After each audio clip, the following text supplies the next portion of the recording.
is Diana Garcia. I'm a licensed mental health counselor in South Florida, and I'm the founder and owner of Nurturing Minds Counseling, a private practice in South Florida.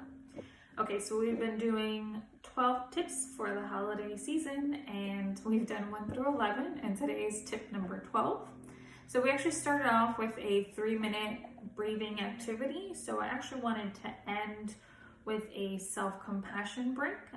So if you're not familiar with self-compassion, there's 3 components: mindfulness, common humanity, and being kind to yourself. So self-talk, how you talk to yourself.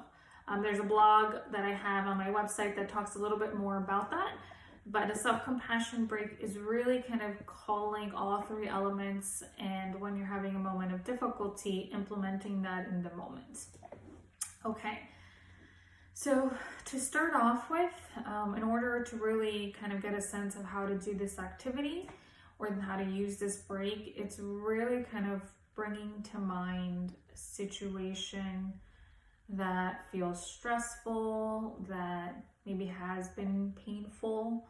I don't want you to think of something too much, just maybe something that you notice tends to really kind of stress you out.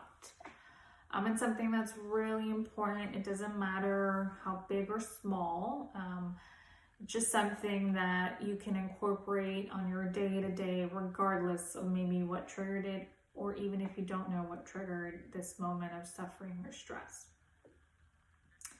So I'm going to give you a moment to think about that.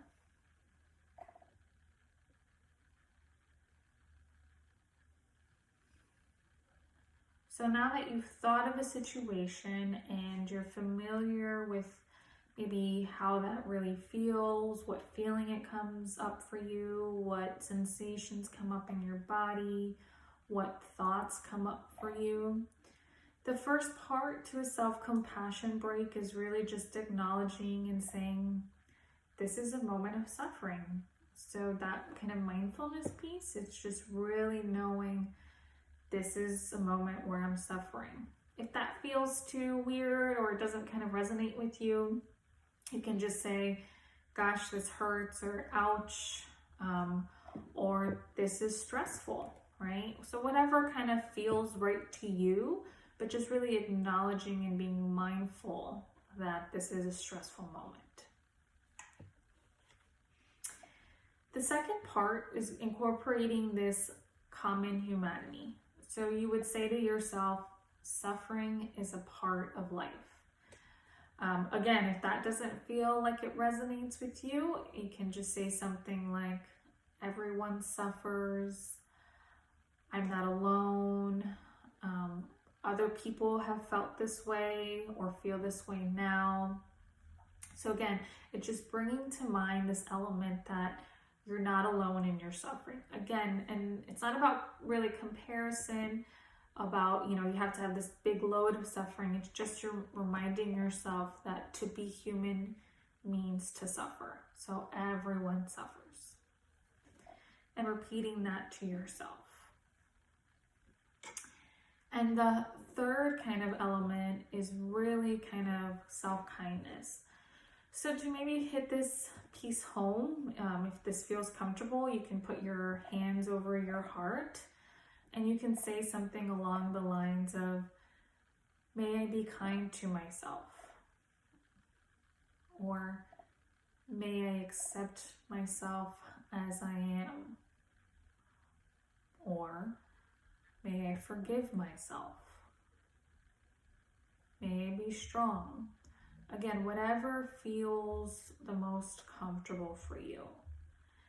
And if you can't really think of something that you would say to yourself, maybe think of how you would say something to your friend,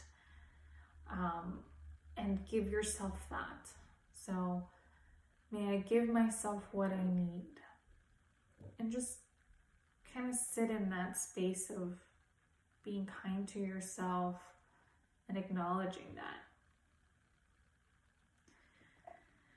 And then you're just kind of let that go, right? And so I just kind of want you to move past whatever stressful situation you were thinking about. So to just kind of recap, you would just kind of go through this process in your mind. You can say it out loud or just kind of go and say it in your head. You don't have to put your hand over your heart if that doesn't feel comfortable, but it's just a real kind of moment to be kind to yourself and to incorporate all these elements of self-compassion, especially when we're struggling in our day-to-day, because we can really sometimes be harsh with ourselves or invalidate ourselves, or not even be aware of what's happening. So this would be the final kind of tip for the holiday season. I'd really encourage you to do some self-compassion breaks throughout whenever you need them. And I hope that one or all of these tips have been helpful for you guys. And again, it doesn't matter what you celebrate or don't celebrate, these tips are just applicable that you can just use. And if you guys have any comments or feedback, feel free to reach out to me. Thanks guys, I hope you have a great one and a great end to 2020. Bye-bye.